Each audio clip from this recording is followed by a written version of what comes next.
Hai semua, pada kesempatan kali ini saya akan membahas tentang media pembelajaran. Sebelum membahas ke topik berikutnya, berikut tujuan pembelajaran yang ingin dicapai. Tahukah kamu apa itu media pembelajaran? Arif Sadiman dan kawan-kawan pada tahun 1996 mengemukakan arti media. Media adalah perantara atau pengantar pesan dari pengirim ke penerima pesan.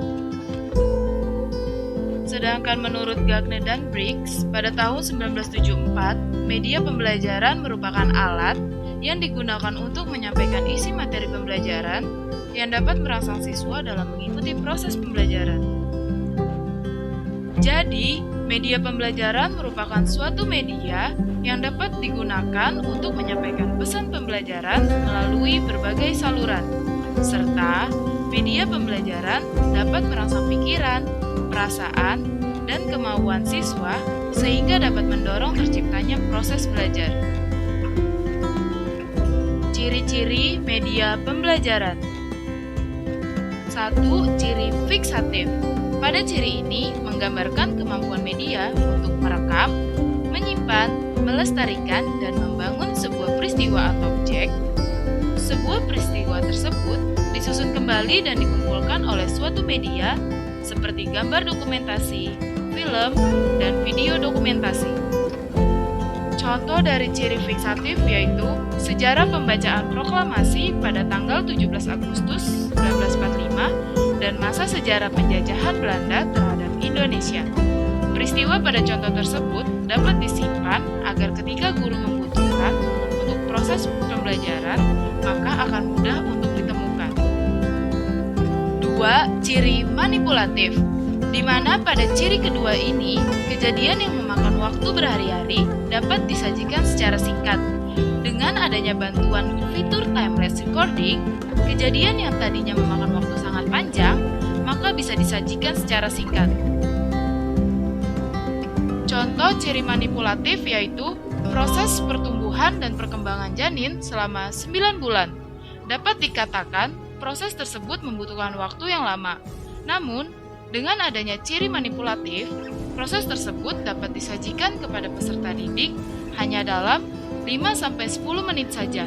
Selain itu, kejadian tersebut dapat diputar kembali atau diulang, dan juga kejadian dapat dipercepat ataupun diperlambat.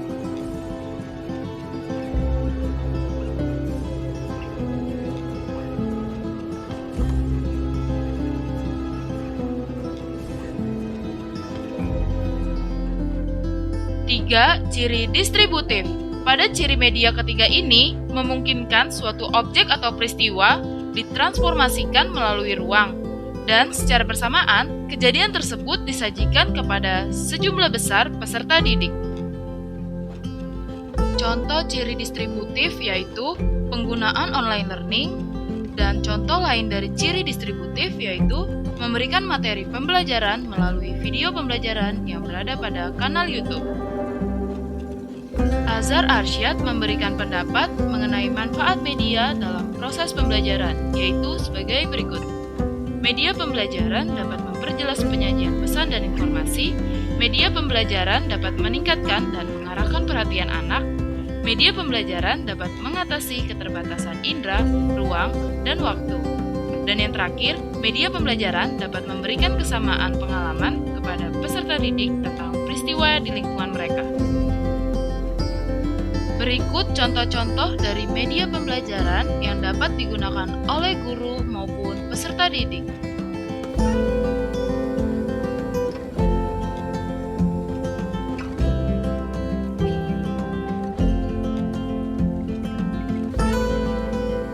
Saya Tiara Claudia mengucapkan terima kasih dan sampai jumpa kepada teman-teman yang sudah menonton video ini sampai akhir. Dan video ini saya persembahkan untuk memenuhi tugas ujian tengah semester mata kuliah pengembangan media presentasi.